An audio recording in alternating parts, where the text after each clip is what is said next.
श्री स्वामी समर्थ तुम्हा सर्वांचे आपल्या यूट्यूब चॅनलवरती मी अगदी मनापासून स्वागत करते। तुमच्या मनातील सर्व चांगल्या इच्छा स्वामी महाराज पूर्ण करोत हीच स्वामींच्या चरणी प्रार्थना करते आणि आजच्या व्हिडिओला सुरुवात करते। श्रावण महिना जो शिवांना समर्पित आहे तर हा अतिशय खास आणि अत्यंत पवित्र असा महिना मानला जातो। श्रावण महिन्याला सणांचा राजा असे सुद्धा म्हटले जाते। तसेच व्रतवैकल्ये सुद्धा या श्रावण महिन्यामध्ये केली जातात। श्रावणामध्ये केलेले शिवपूजन हे कधीही वाया जात नाही।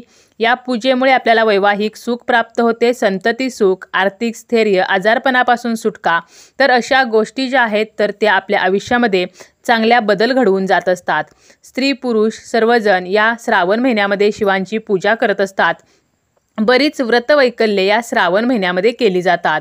श्रावण महिन्यामध्ये शिवभक्त जे आहेत तर ते शिवपुराण, शिवलीलामृत, शिवकवच, शिवचालिसा पारायण आणि शिवपंचाक्षर मंत्राचा जप सुद्धा करत असतात। परंतु बऱ्याच वेळेला आपल्या मनामध्ये येत असतं की आपण एवढे पूजापाठ करत आहोत किंवा महादेवांची मनोभावे भक्ती करत आहोत, परंतु आपण केलेली पूजा जी आहे तर ती सफळ होत आहे का, किंवा आपण केलेली पूजा महादेवांपर्यंत पोहोचत आहे का।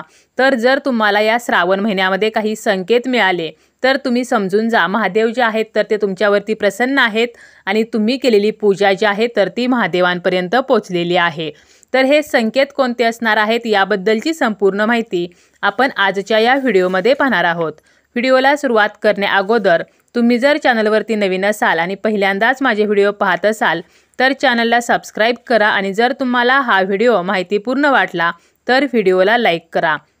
श्रावण महिन्यामध्ये आपण उपवास करत असतो, व्रत करत असतो आणि मनापासून महादेवांची भक्ती सुद्धा करत असतो। जो कोणी शिवभक्त मनापासून महादेवांची भक्ती करतो तर महादेव त्याला कधीही निराश करत नाहीत।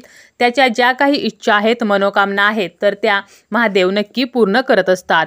कारण महादेवांना प्रत्येक भक्ताला प्रत्यक्ष भेटणे शक्य होत नाही आणि म्हणूनच भोलेनाथ जे आहेत तर ते आपल्याला काही संकेत जे आहेत तर ते देत असतात आणि या संकेतामुळे आपल्या जीवनामध्ये चांगले बदल जे आहेत तर ते सुद्धा होत असतात। तर हे संकेत कोणते आहेत तर बघा, स्वप्नामध्ये शिवमंदिर दिसणे। तुम्हाला जर या श्रावण महिन्यामध्ये कोणत्याही दिवशी स्वप्नामध्ये जर शिवमंदिर दिसले किंवा तुम्ही मंदिरामध्ये शिवांची पूजा करत आहात असं दिसलं तर समजून जा महादेव तुमच्यावरती प्रसन्न आहेत आणि तुमची पूजा महादेवांपर्यंत पोहोचलेली आहे। तसेच जर तुम्हाला या श्रावणामध्ये किंवा श्रावणी सोमवारी स्वप्नामध्ये जर शिवपिंड दिसली तर भगवान शिव तुमच्यावरती अगदी प्रसन्न आहेत। जर तुम्हाला सफेद शिवलिंग दिसले तर हे अत्यंत शुभ मानले जाते। सफेद रंग जो आहे तर तो शांततेचा आणि अध्यात्माचा प्रतीक आहे। यामुळे आपली आध्यात्मिक उन्नती सुद्धा होत असते। त्यामुळे तुम्हाला जर शिवलिंग जर स्वप्नामध्ये दिसले तर हे अत्यंत शुभ मानले जाते आणि आपण जी काही महादेवांची भक्ती करतोय, पूजा करतोय तर ती महादेवांनी स्वीकारलेली आहे असा याचा अर्थ होतो। आपल्या जीवनामध्ये ज्या काही अडचणी आहेत, दुःखे आहेत तर ती लवकरच संपणार आहेत असा हा संकेत असतो। तसेच स्वप्नामध्ये जर आपल्याला त्रिशूल दिसला तरी सुद्धा हा अत्यंत शुभ संकेत आहे। स्वप्नामध्ये नंदी दिसणे हे सुद्धा अत्यंत शुभ मानले जाते। नंदी जे आहेत तर ते आपल्याला माहीत आहे की महादेवांचे वाहन आहेत आणि नंदी जे आहेत तर ते आपली जी काही इच्छा आहेत तर ते महादेवांपर्यंत पोहोचवतात। कारण जेव्हा जेव्हा महादेव जे आहेत तर ते ध्यानामध्ये असायचे तर तेव्हा तेव्हा माता पार्वती आपली जी इच्छा आहे तर ती नंदीच्या कानामध्ये बोलायची। त्यामुळे बघा आजही आपण जेव्हा शिवमंदिरामध्ये जातो तेव्हा आपली जी काही इच्छा आहे तर ती आपण नंदीच्या कानामध्ये सांगतो। असं म्हटलं जातं की आपली इच्छा जी आहे तर ती महादेवांपर्यंत पोचवण्याचं जे काम आहे तर ते हे नंदी करत असतात आणि म्हणून तुम्हाला जर स्वप्नामध्ये नंदी दिसले किंवा जर तुम्ही नंदीच्या कानामध्ये इच्छा सांगत आहात असं तुम्हाला जर स्वप्नामध्ये येत असेल तर काहीही काळजी करण्याची गरज नाही। तुम्ही जी काही पूजा करत आहात तर ती महादेवांनी स्वीकारलेली आहे। यानंतर स्वप्नामध्ये जर तुम्हाला भस्म दिसले तर हे सुद्धा अत्यंत शुभ मानले जाते। भस्म जे आहे तर ते शिवांना अर्पण केले जाते।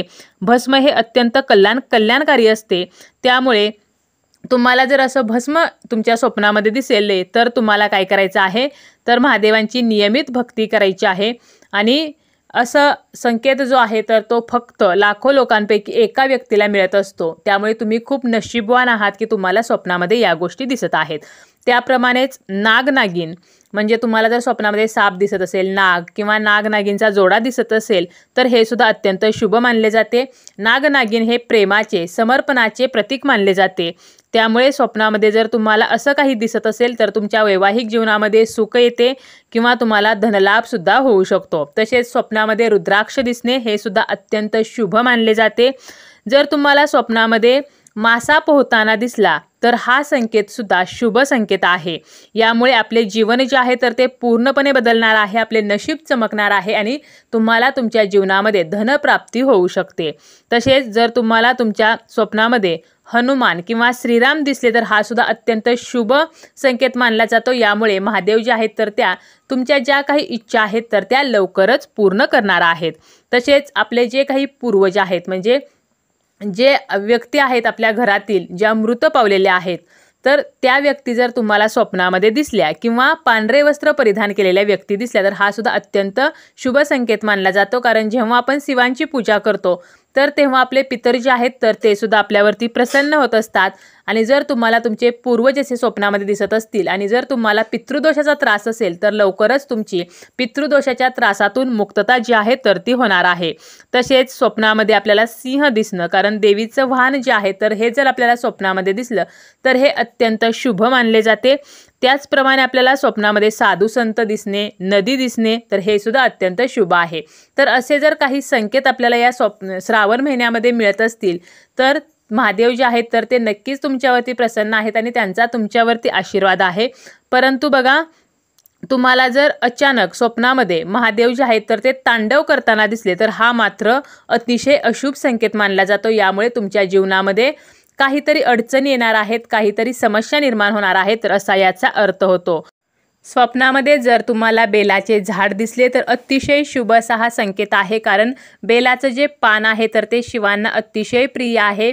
बेलपत्राशिवाय शिवांची पूजा सुद्धा अपूर्ण मानली जाते। त्यामुळे जर तुम्हाला बेलाचं झाड किंवा बेलाचं पान हे जर स्वप्नामध्ये दिसले तर तुम्ही जी काही शिवांची या महिन्यामध्ये पूजा केलेली आहे, पूजा करत आहात तर ही शिवांपर्यंत पोहोचत आहे तर असा याचा अर्थ होतो। आणि आपल्या ज्या काही मनोकामना आहेत तर त्या महादेव लवकरच पूर्ण करणार आहेत। त्याप्रमाणेच आपल्याला स्वप्नामध्ये जर डमरू दिसला तर हा सुद्धा अत्यंत शुभ संकेत मानला जातो। तुम्हाला जर स्वप्नामध्ये पांढरी फुले दिसली किंवा स्वप्नामध्ये जर तुम्हाला धोत्र्याचं फळ, पान किंवा फूल दिसले तर हे सुद्धा अत्यंत शुभ मानले जाते।